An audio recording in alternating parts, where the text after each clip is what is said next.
रख हौसला वो मंजर भी आएगा, रख हौसला वो मंजर भी आएगा, प्यासे के पास चलकर कुआं भी आएगा। थक कर ना बैठ ऐ मंजिल के मुसाफिर, मंजिल भी मिलेगी और वो मजा भी आएगा। So hello and welcome to the divine world of education. I am your mentor Kartikeya Shukla और आज जो चैप्टर हम कवर करने जा रहे हैं वो है ह्यूमन रिप्रोडक्शन। जैसा कि आप सभी जानते हैं, हमने स्टार्ट किया था क्लास 12 का chapter number 1 that is reproduction in flowering plants. वो रिप्रोडक्शन यूनिट का हमारा चैप्टर है और आज हम ये पढ़ रहे हैं जूलॉजी का first chapter that is human reproduction. उससे पहले एक क्विक इंट्रोडक्शन तुमको दे दे ह्यूमन फिजियोलॉजी के बारे में। ह्यूमन फिजियोलॉजी के कुछ चैप्टर्स तुम लोग पढ़ते हो क्लास 11 में। कौन कौन से चैप्टर्स पढ़ते हो? वैसे डाइजेशन इस बार हटा दिया गया है, ठीक है, तो डाइजेशन से नहीं आप लेकिन ह्यूमन फिजियोलॉजी की बात जब भी की जाती है तो हमेशा स्टार्टिंग किससे की जाती है? डाइजेस्टिव सिस्टम से की जाती है, ठीक है। डाइजेस्टिव सिस्टम, फिर आता है हमारा रेस्पिरेटरी सिस्टम, फिर आता है हमारा सर्कुलेटरी सिस्टम, सर्कुलेटरी के बाद आता है एक्सक्रीटरी सिस्टम, फिर लोकोमोशन, फिर आता है स्केलेटल सिस्टम, स्केलेटल सिस्टम, फिर मस्कुलर सिस्टम, इंडोक्राइन, एक्सोक्राइन, ठीक है, इंडोक्राइन, एक्सोक्राइन, फिर लास्ट में आता है हमारा रिप्रोडक्शन। तो इन सारे चैप्टर्स को बेसिकली मिला के हमारी प्यूरी ह्यूमन फिजियोलॉजी कंप्लीट होती है। ह्यूमंस के शरीर में क्या क्या चीजें चल रही हैं ये सब हम पढ़ते हैं ह्यूमन फिजियोलॉजी के अंदर। मतलब जो चीजें बाहर से आपको देखने में लग रही हैं, अंदर उसकी क्या क्या चीजें चल रही हैं, ठीक, वो सारी चीज हम किस में पढ़ते हैं? हमारी ह्यूमन फिजियोलॉजी में। सो बेसिकली क्लास 12 में फर्स्ट चैप्टर हमारा दिया गया है ह्यूमन रिप्रोडक्शन, जिसको आज हम स्टार्ट कर रहे हैं। और जैसा कि आपको जब मैंने रिप्रोडक्शन इन फ्लावरिंग प्लांट्स पढ़ाया था तो आपको बताया था कि रिप्रोडक्शन क्या होता है, ठीक है। सो सिंपल डेफिनेशन रिप्रोडक्शन की एक बार फिर से दिखा दे रहे हैं। The process of formation of progeny। Progeny क्या होता है? प्रोजेनी मतलब होता है ऑफस्प्रिंग, ठीक है।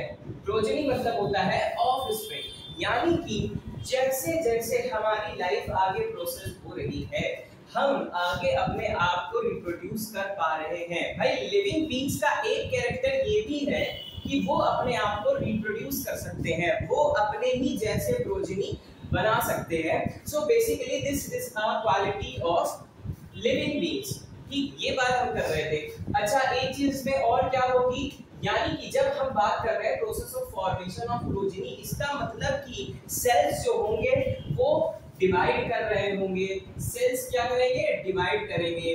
भाई सेल के डिवीजन से ही नया सेल बनता है। सेल थ्योरी का सेकंड पॉइंट कहता है कि cell is formed of a pre existing cell, यानी कि अगर तुम एक सेल हो तो आगे चल के तुम भी एक सेल फॉर्मेशन में हेल्प करने जा रहे हो, ठीक है। सो ये होता है हमारा पूरा रिप्रोडक्शन। जब बात यहाँ पे ह्यूमंस की आती है, सो क्या बताया गया है कि humans can reproduce sexually.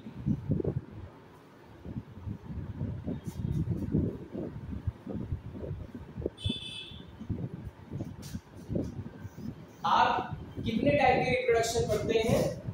3 type के, वेजिटेटिव, एसेक्सुअल और सेक्सुअल। सो जब बात यहाँ पे ह्यूमन की आती है तो human can reproduce sexually. It means यानी कि यहाँ पे रिप्रोडक्शन के लिए 2 गैमीट्स की जरूरत पड़ने वाली है। 2 गैमीट्स की जरूरत पड़ने वाली है। मेल गैमीट, ये मेल का साइन होता है, सबको पता है कि नहीं पता है? मेल गैमीट और फीमेल गैमीट, 2 गैमीट्स की जरूरत पड़ने वाली है, male gamete and female gamete. Male gamete में हमारे पास ह्यूमंस में है स्पर्म और फीमेल गैमीट में है ओवम, ठीक। दोनों चीजें, इतनी चीज बिल्कुल ही अपने दिमाग में बैठा लेना। पूरे चैप्टर में इसका यूज बहुत बार हुआ है और पूरे चैप्टर में हम ये प्रोसेस को अच्छे से पढ़ने वाले हैं, ठीक। सबसे पहले अब देखो रिप्रोडक्शन की जब बात आई तो हमने फर्स्ट पॉइंट तो ये लिख दिया कि ह्यूमंस कैन रिप्रोड्यूस सेक्सुअली।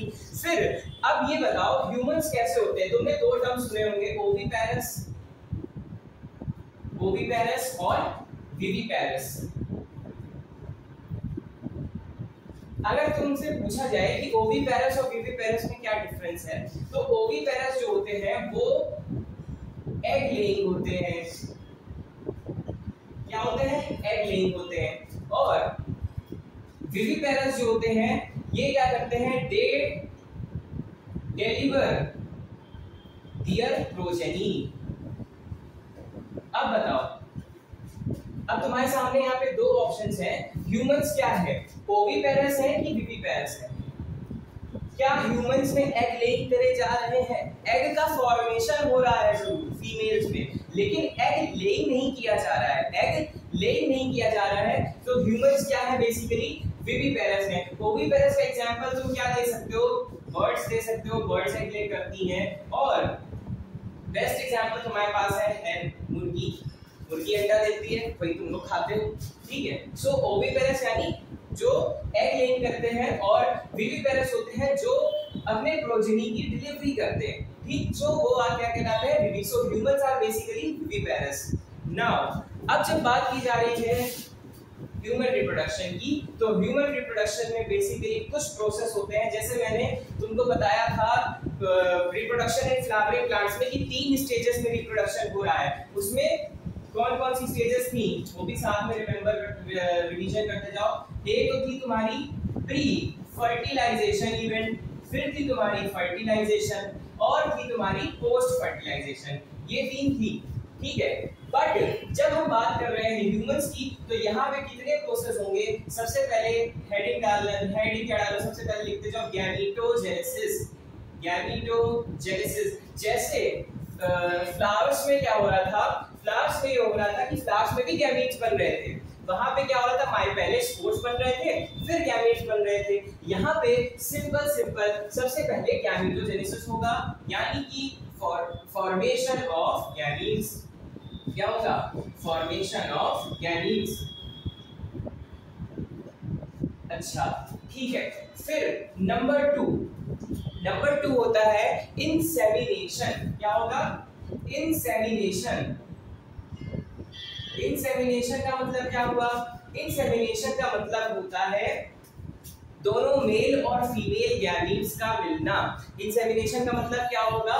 दोनों मेल एंड फीमेल गैमीट्स का मिलना, यानी कि meetup of male and female gamete. फिर नंबर 3 फर्टिलाइजेशन। फर्टिलाइजेशन की प्रोसेस क्या होती है? फर्टिलाइजेशन की प्रोसेस होगी तुम्हारी, फर्टिलाइजेशन होता है फ्यूजन ऑफ गैमीट्स, ठीक है। नाउ नंबर 4 फर्टिलाइजेशन के बाद कौन सा प्रोसेस आ रहा है? प्रोसेस आ रहा है इम्प्लांटेशन का। क्या होता है इम्प्लांटेशन? हम विस्तार में पढ़ने वाले हैं अभी। इम्प्लांटेशन से बस कितना समझ लो, जाइगोट जो होता है, जाइगोट अटैच्ड विद यूटेरस, ठीक है। Zygote is going to attach with the uterus, so this is your implantation. Number 5 ठीक, कौन कौन से प्रोसेस हो गए? सबसे पहले गैमीट्स का फॉर्मेशन हो गया, मेल गैमीट अलग बनेगा, फीमेल गैमीट अलग बनेगा। Insemination meetup of male and female gamete, या तो इसको कह सकते हो जैसे पॉलिनेशन पढ़ते थे उसमें फ्लावर्स में, ट्रांसफर ऑफ, इसको ये भी लिख सकते हो ट्रांसफर ऑफ गैमीट्स, ठीक है। देन फर्टिलाइजेशन वाली स्टेज में क्या हो रहा है? Fusion of gametes, male and female gametes का फ्यूजन हो रहा है। इम्प्लांटेशन में जो जाइगोट बन रहा है, यानी मेल और फीमेल गैमीट के फ्यूजन से जो जाइगोट बन रहा है, वो जाइगोट किसमें अटैच होगा? यूट्रस में अटैच होगा। फिर इम्प्लांटेशन के बाद जो नेक्स्ट पीरियड आता है वो आता है जेस्टेशन का। जेस्टेशन का मतलब होता है कैरिंग अ प्रोजेनी इन वोम, ठीक है। जेस्टेशन का पीरियड होता है जिसको कहते हैं प्रेगनेंसी। आई बात समझ में? फिर नंबर 6 जो होगा वो होता है पार्चुरेशन। नंबर 6 होगा पार्चुरेशन। पार्चुरेशन का मतलब होता है डिलीवरी। ये सारे प्रोसेस मिल करके ह्यूमन रिप्रोडक्शन के सारे पार्ट्स हैं, ठीक है। 1 to 6 नंबर। एक और चीज होती है 7 नंबर, वैसे इसको रिप्रोडक्शन तो उसमें कंसीडर नहीं किया जाता है। एक चीज और बता दें जो हम इस चैप्टर में और पढ़ने वाले हैं, वो होता है लैक्टेशन। लैक्टेशन आफ्टर डिलीवरी बच्चे का नरिशमेंट कैसे हो रहा है वो हम किस में पढ़ने वाले हैं, लैक्टेशन में पढ़ने वाले हैं। सो this is all parts of human reproduction and all the methods of human reproduction. So let's start with the first topic mentioned in your NCERT, mail reproductive organ.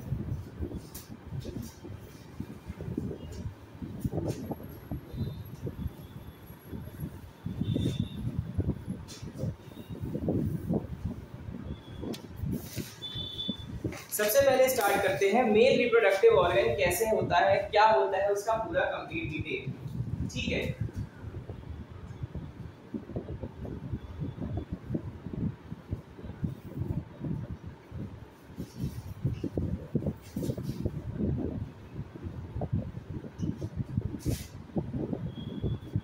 देखो जब बात की जा रही है मेल्स में, ठीक, तो मेल्स में क्या होगा, सबसे पहले जो मेल रिप्रोडक्टिव ऑर्गन है उसको 4 पार्ट्स में फर्दर डिवाइड किया गया है। नंबर 1 सबसे पहले तुम्हारा आता है प्राइमरी रिप्रोडक्टिव ऑर्गन, ठीक है। प्राइमरी रिप्रोडक्टिव ऑर्गन, ठीक है। नंबर 2 यहां पर आएंगी तुम्हारी डक्ट्स। नंबर 3 यहां पे तुम्हारी आने वाली है glands. And number 4 external genitalia, ठीक। ये चारों पार्ट्स मिल करके तुम्हारे मेल रिप्रोडक्टिव ऑर्गन को कंप्लीट करने जा रहे हैं, ठीक। क्या होते हैं ये चारों, आइए जरा विस्तार में समझते हैं। अब देखो प्राइमरी रिप्रोडक्टिव ऑर्गन की जब बात की जा रही है तो मेल्स में प्राइमरी रिप्रोडक्टिव ऑर्गन होता है टेस्टिस। क्या होता है? टेस्टिस। डक्ट्स की बात की जा रही है, डक्ट्स मतलब क्या होते हैं, वे, पाथवेज। तो डक्ट्स बहुत सारी हैं, ठीक। सो इसमें हम लोग लिख लेते हैं, अभी हम साथ में पढ़ने वाले, जब हम डक्ट्स टॉपिक पढ़ेंगे तो उसमें सारी डक्ट्स के बारे में पढ़ेंगे। तो इसमें लिख लो मैनी डक्ट्स, ठीक है। एक दो नाम नहीं है, बहुत सारे नाम है, तो उसको भी हम पढ़ेंगे। एक तो तुमको बता रहे हैं जैसे एपिडाइडिमिस हो गया, वास डिफरेंस हो गया, सो वो होता है तुम्हारे डक्ट्स में आ जाएंगे। ग्लैंड्स कौन कौन सी आएंगी? नंबर 1 ग्लैंड है तुम्हारी सेमिनल वेसिकल्स।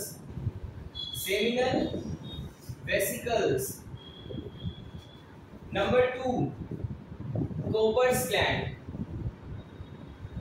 इसी ग्लैंड को हम कहते हैं बल्बोयूरेथ्रल ग्लैंड, ठीक है।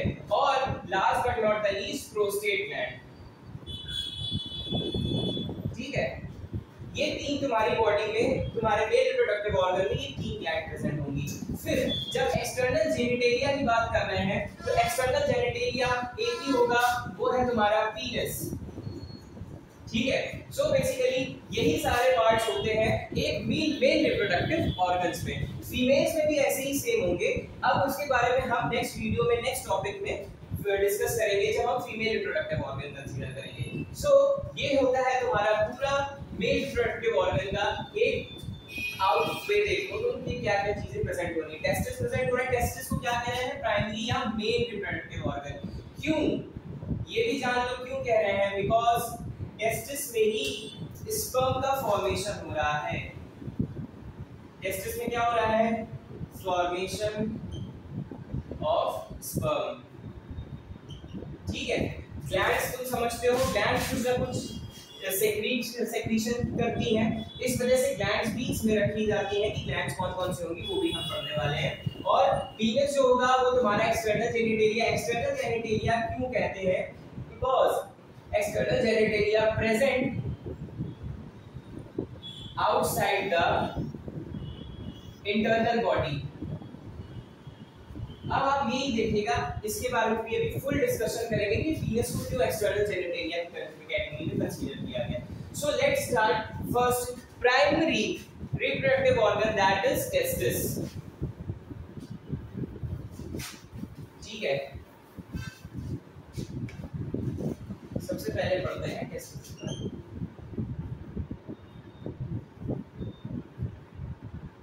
सो देखो टेस्टिस जो है, ठीक है, testis is located outside the abdomen. Abdomen मतलब हमारी जो कंप्लीट ह्यूमन बॉडी है, मेल बॉडी में आउटसाइड द एब्डोमेन प्रेजेंट होता है. ठीक है, तो फर्स्ट पॉइंट तो यही हो गया, प्रेजेंट आउटसाइड द एब्डोमेन. ठीक, और कहां प्रेजेंट है? ठीक, it is protected by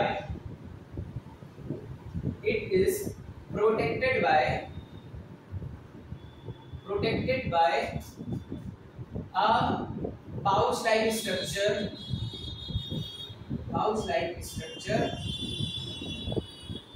जिसको हम कहते हैं स्क्रोटम. ठीक है, क्या कहते हैं? स्क्रोटम कहते हैं. आई बात समझ में? टेस्टिस जो होंगे वो प्रोटेक्टेड कह लो या कवर्ड कह लो, जो होते हैं वो इसमें प्रेजेंट होते हैं स्क्रोटम, अ पाउच और sac like structure present on the abdomen, below the abdomen of human males. ठीक है, फिर देखो एक चीज और बता दें तुमको, एट अ टाइम जब हम फीटस स्टेज में होते हैं, जब भी मेल्स फीटस स्टेज में होते हैं, तब ये जो टेस्टिस होते हैं ये बाहर नहीं होते हैं. ये क्या होते हैं? बाहर नहीं होते हैं. ठीक, क्या बताया तुमको इसके बारे में? अच्छा चलो, एक बहुत ही इंटरेस्टिंग फैक्ट तुमको ये बताते हैं कि eight the foetus stage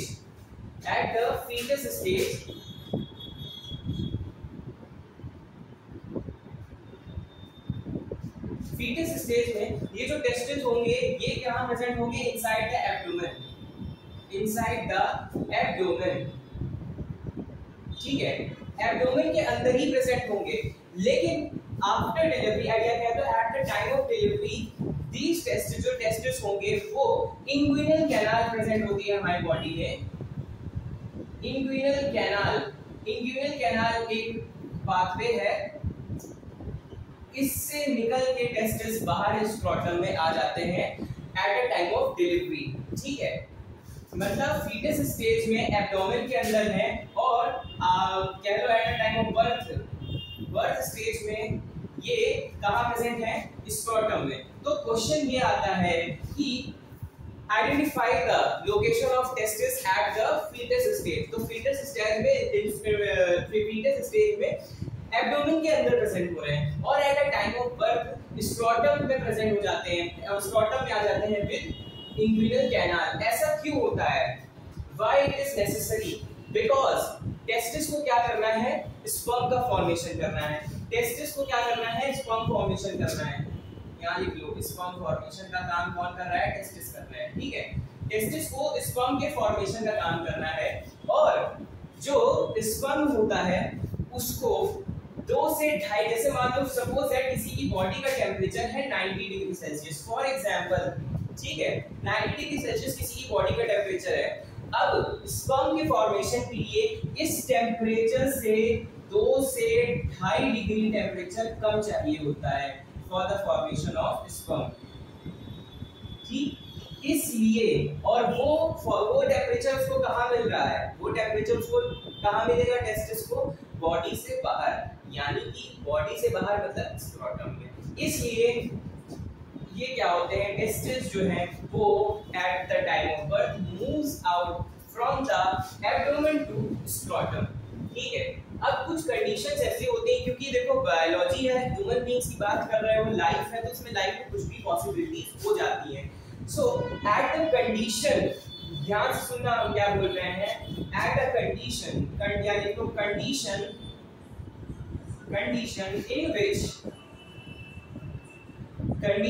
in which testis not comes out. अगर कभी ऐसा कंडीशन हो जाता है कि ह्यूमन टेस्टिस जो है वो एब्डोमेन से बाहर ही नहीं निकल गया है, स्क्रोटम में पहुंचे ही नहीं, उस कंडीशन को हम क्या कहते हैं, उसको कहते हैं हम क्रिप्टोरकाइडिज्म।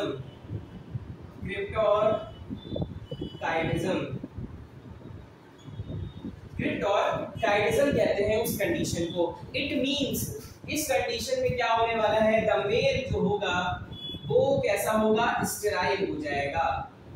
मेल कैसा होगा, स्टेराइल हो जाएगा। मेल कैसा होगा, स्टेराइल हो जाएगा। स्टेराइल का मतलब होता है who is unable to reproduce।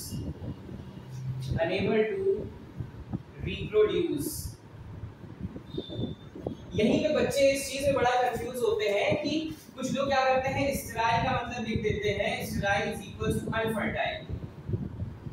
भाई देखो यहाँ पे डिफरेंस ये है कि स्टेराइल की जब भी बात की जाएगी तो पूरे पर्टिकुलर पर्सन के लिए बात की जाती है, ठीक है। स्टेराइल की जब बात की जाती है तो वो पर्टिकुलर ह्यूमन के लिए बात की जाती है, वेदर इट इज मेल और फीमेल। लेकिन जब अनफर्टाइल की बात की जाती है तो वो मेल या फीमेल के गैमीट के लिए बात की जाती है, ठीक है, इस बात का ध्यान रखना। और गैमीट टेम्परेरी कंडीशन है, वो अपने आप को रिप्रोड्यूस नहीं करा पा रहे हैं, वो बात अलग है, बट दे उनके क्यों नहीं करा पा रहे, क्योंकि उनके गैमीट अनफर्टाइल है और ये केवल टेम्परेरी होते हैं, ठीक है, ये टेम्परेरी होते हैं।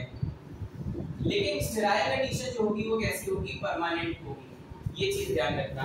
सो बेसिकली ये था, तुमको ये डाउट क्लियर करना तुम्हारे दिमाग से बहुत जरूरी था कि स्टेराइल कौन से होते हैं और अनफर्टाइल कौन से होते हैं।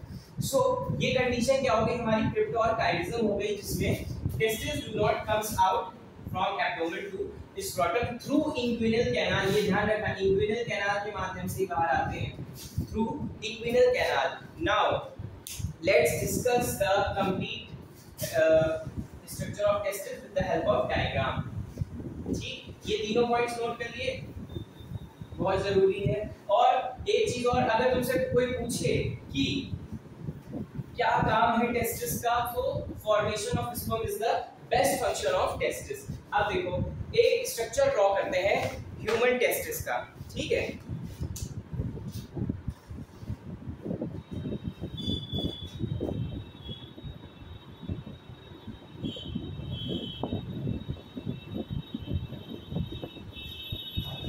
ये बाहर वाली जो लेयर है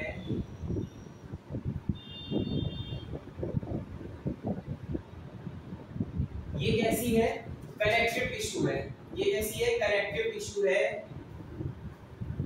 ठीक है, जिसको क्या कहा जाता है, ट्यूनिका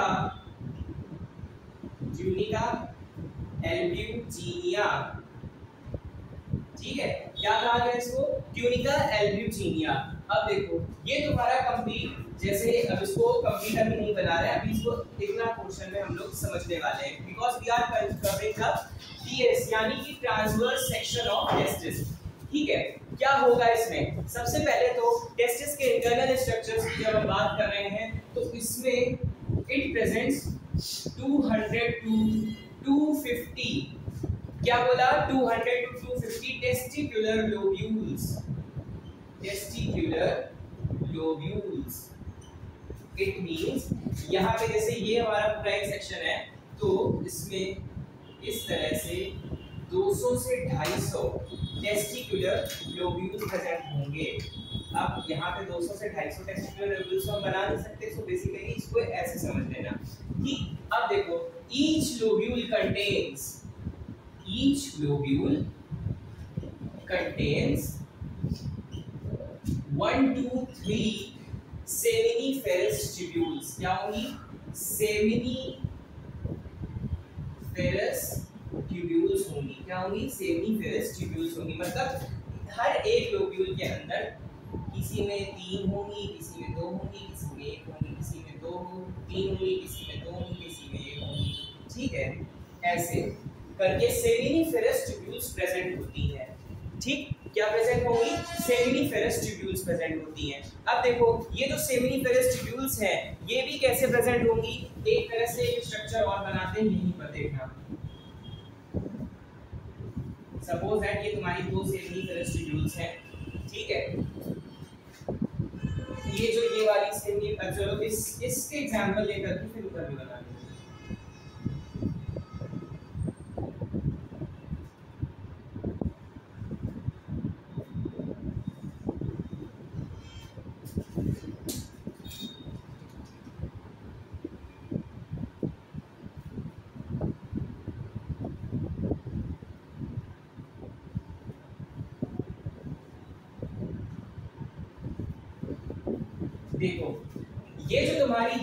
सेल्स हैं सेमिनिफरस ट्यूब्यूल्स के अंदर, ठीक है, ये वाली सेल्स तुम्हारी कहलाती हैं, इनको कहते हैं स्पर्म मदर सेल। क्या कहते हैं? Sperm mother cell. इन्हीं से स्पर्म का फॉर्मेशन हो रहा है, स्पर्म मदर सेल, या फिर इनको कहते हैं स्पर्मेटोगोनिया, स्पर्मेटोगोनिया, ठीक है। और ये जो तुम्हारी ये जो लंबी लंबी देख रहे हो, इनको कहते हैं सर्टोली सेल्स। क्या कहते हैं? Sertoli cells. इनको कहते हैं Sertoli cells. Sperm mother cell यानी नाम से समझ में आ रहा है कि स्पर्म मदर सेल यानी कि ये क्या करेंगी? फॉर्मेशन ऑफ स्पर्म करने जा रही है। क्या करने जा रही है? Formation of sperm, formation of sperm, ठीक। और ये जो तुम्हारी सर्टोली सेल्स हैं, ये क्या करेंगी? It nourishes the sperm।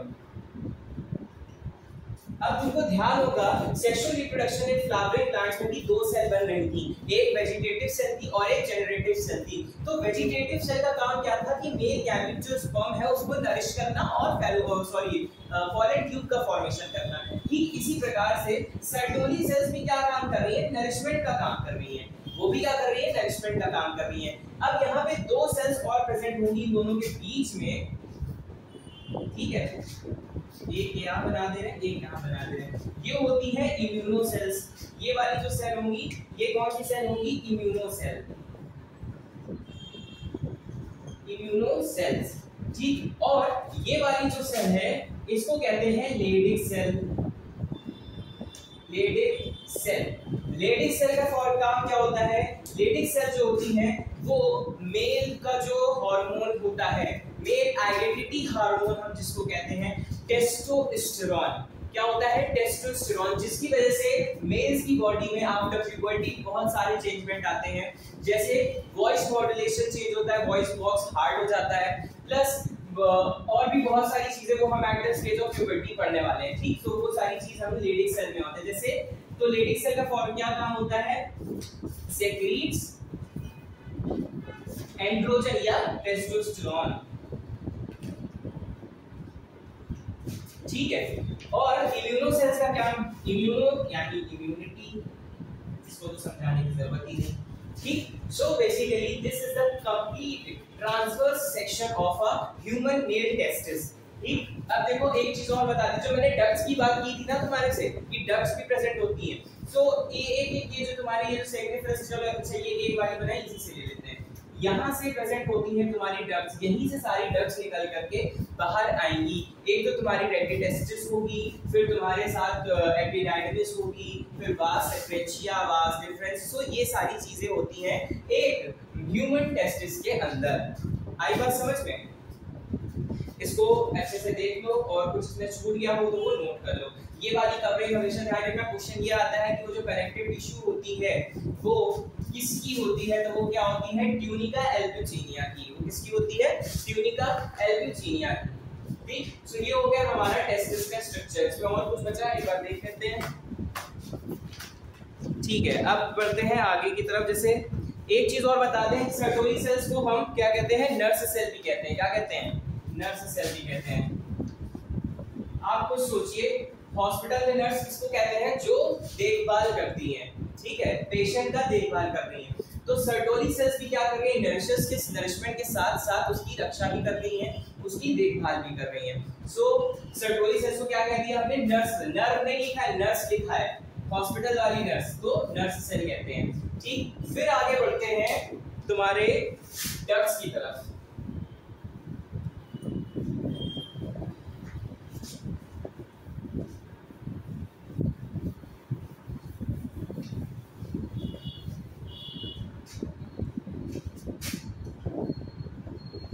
Ducts कौन कौन सी प्रेजेंट होगी, ठीक।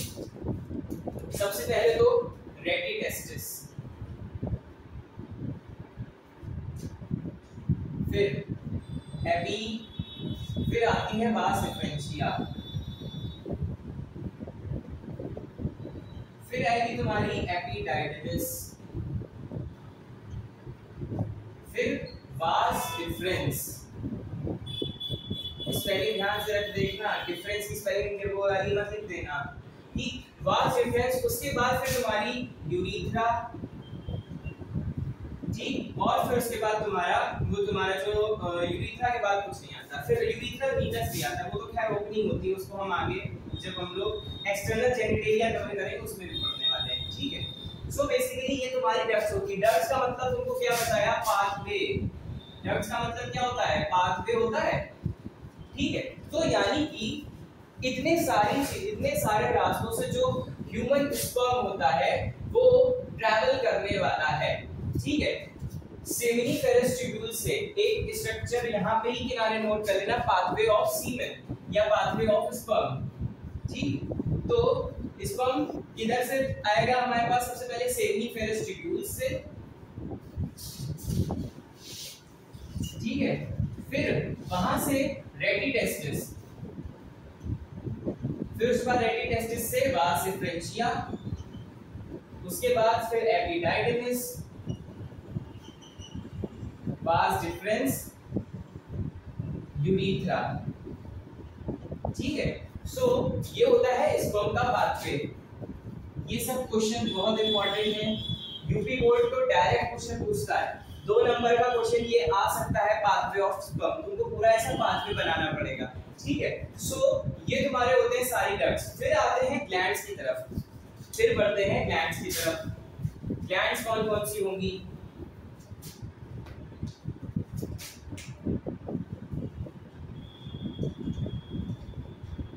ग्लैंड्स होती हैं 3, जैसे कि तुमको बताया था।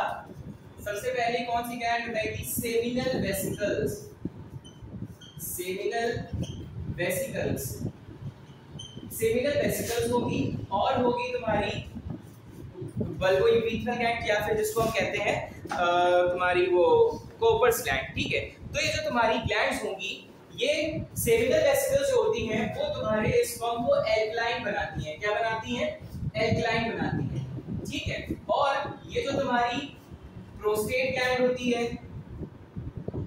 प्रोस्टेट ग्लैंड जो होंगी, अच्छा एक चीज और ध्यान रखना, सेमिनल वेसिकल जो होगी वो 2 होंगी, मतलब एक राइट साइड और एक लेफ्ट साइड। टेस्टिस में भी एक चीज लिख लेना कि टेस्टिस भी क्या होते हैं, पेयर्स में प्रेजेंट होते हैं, मतलब एक लेफ्ट साइड प्रेजेंट होगा और एक राइट साइड प्रेजेंट होगा।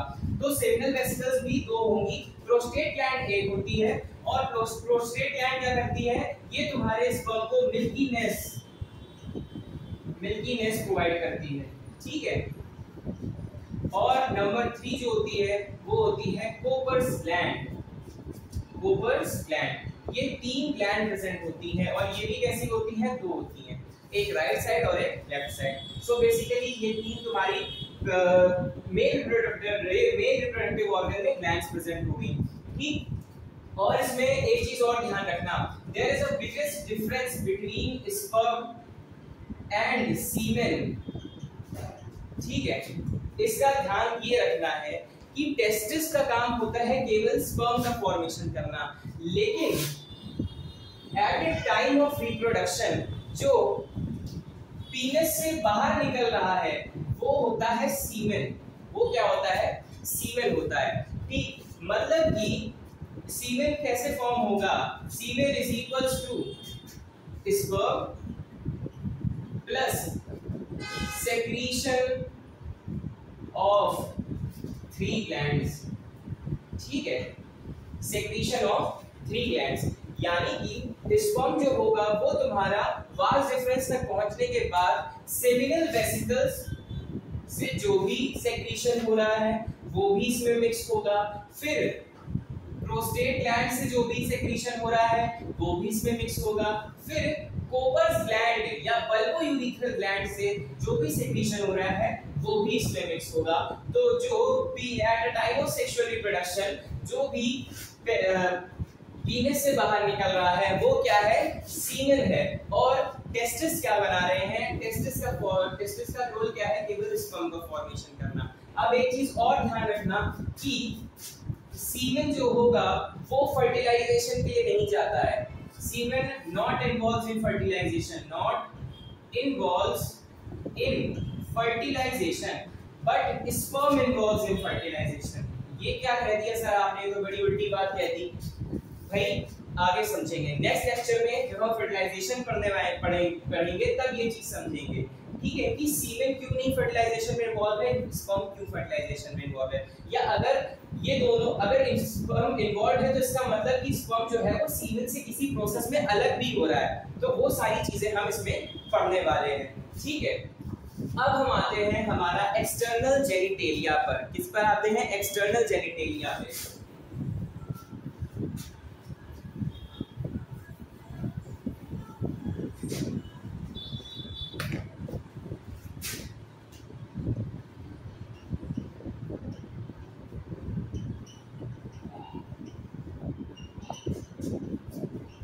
एक्सटर्नल जेनिटेलिया किसको कह रहे हैं हम? एक्सटर्नल जेनिटेलिया यानी पीनस, ठीक है। देखो जब भी बात पीनस की जा रही है सो वी कैन राइट, हम पहला पॉइंट लिख सकते हैं। फर्स्ट पॉइंट लिखो सब लोग, it is a common tract for urine and semen in males, ठीक है।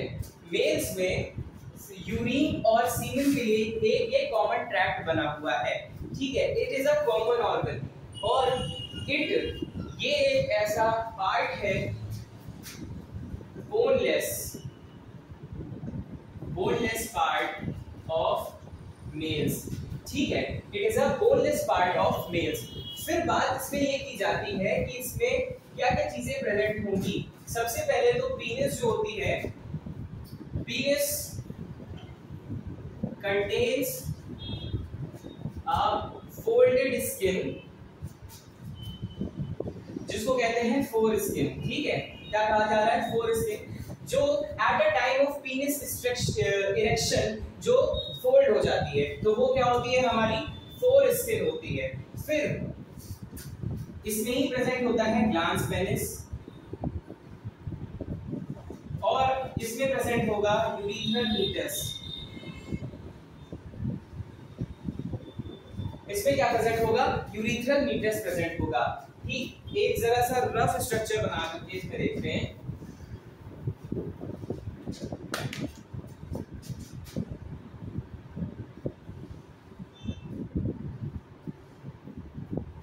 अब देखो यहां पर जो होगा, ये जो बाहर वाली स्किन होगी, ये बाहर वाली स्किन होती है फोर स्किन। क्या होती है? फोर स्किन होती है, ठीक है। और ये क्या होगी? Eight the time of erection ये फोल्ड हो जाती है, और ये जो बाहर वाला पार्ट आप देख रहे हैं इसको कहते हैं ग्लैंस पेनिस। क्या कहते हैं? Glans penis. और ये क्या हमने जो गैप बनाया हुआ है, यहाँ पे जो मान लीजिए यूरिथ्रा आ रही है, ये क्या है तुम्हारी? यूरिथ्रा। यूरिथ्रा क्या है? Common passage for urine and semen. और यूरिथ्रा किसमें है? हमारे पीनस में है। और ये जो होल टाइप का देख रहे हो, जो ओपनिंग देख रहे हो पीनस में, ये होती है तुम्हारी यूरिथ्रल मीटस। क्या होती है? Urethral meatus. ये क्या हो गई तुम्हारी? यूरिथ्रल मीटस हो गई। So basically this is the structure for पीनस। अब यहीं पर ठीक, अगर पीनस का ट्रांसवर्स सेक्शन कट किया जाए, if we cut the transverse section of penis, transverse section जब पीनस का कट किया जा रहा है, तो यहाँ पे ये देखा गया कि एक तो तुम्हारी ब्लड वेसल्स जो ब्लड से बनाते हैं, सॉरी दो ब्लड वेसल्स हैं, ठीक है, और एक ये तुम्हारी क्या है? यूरिथ्रा है। ये तुम्हारी यूरिथ्रा की वेसल गई हुई है, ठीक है। और ये दोनों क्या हैं? ब्लड वेसल्स हैं। क्या है? Blood vessels. ये क्या है तुम्हारी? ब्लड वेसल्स हैं, जिसको हम कहते हैं कॉर्पोरा कोवर्नोसा। क्या कहते हैं? कॉर्पोरा कोवर्नोसा। अब ध्यान से ये चीज सुनो, eight the time of sexual intercourse, क्या बोल रहे हैं? Eight the time of sexual intercourse और सेक्सुअल फीलिंग्स और Dzire. At a time of sexual intercourse, sexual feeling or sexual desire, penis got erected. Penis कैसा हो जाता है? Penis erects due to filling of blood, due to filling of blood in these blood vessels। ये जो दो blood vessels बनाई है, इसी में खून भरने के कारण हमारा पेनिस जो होता है वो eight a time of sexual intercourse erect हो जाता है।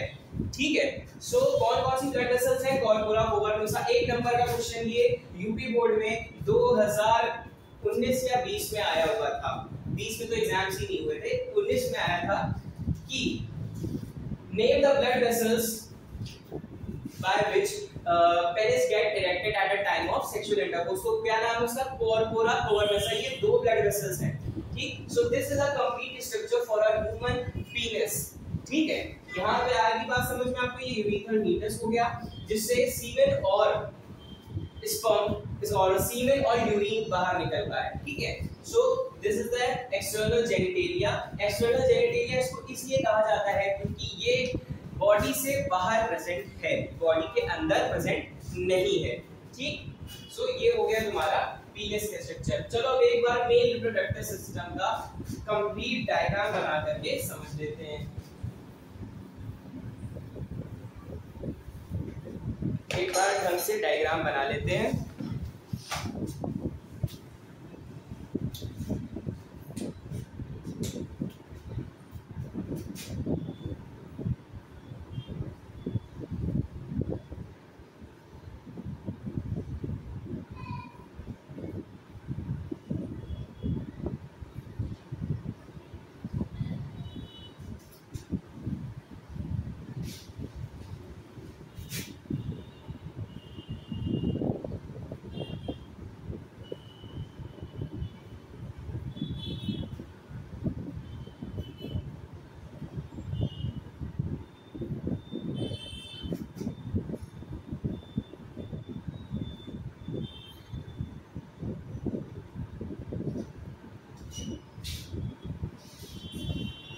ये जो तुम्हारी ऊपर वाली ये दोनों देख रहे हो, ये तुम्हारी किडनी से अटैच हो रही है, ये तुम्हारी किडनी से अटैच हो रही है। ये है तुम्हारी यूरिथ्रा।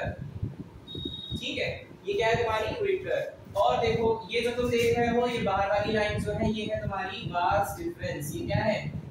Vas deferens. ठीक है, वास डिफरेंस हो गई।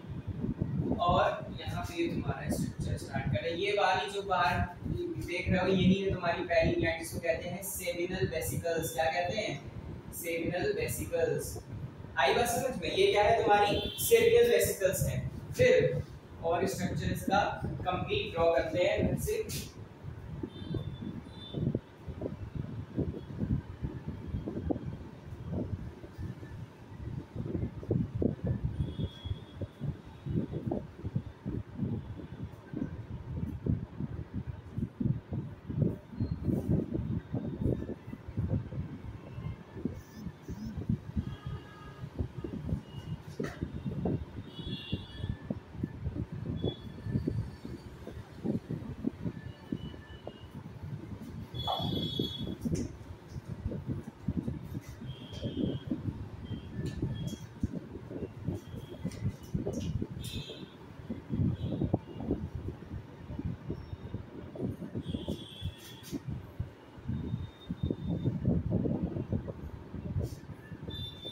ये तो तुम्हारे क्या हो गए? Oval shaped testis. ये क्या है? ओवल शेप्ड टेस्टिस है। और ये तुम्हारे वाली ये बाहर की ये जो कवरिंग है, ये क्या है? तुम्हारी स्क्रोटम है। क्या है ये? ये क्या है? स्क्रोटम। ये तुम्हारी होगी वास डिफरेंस। ठीक है, और स्क्रोटम हो गया। और ये तुम्हारा स्ट्रक्चर जो हो गया बाहर में, ये कवरिंग भी देख लेना।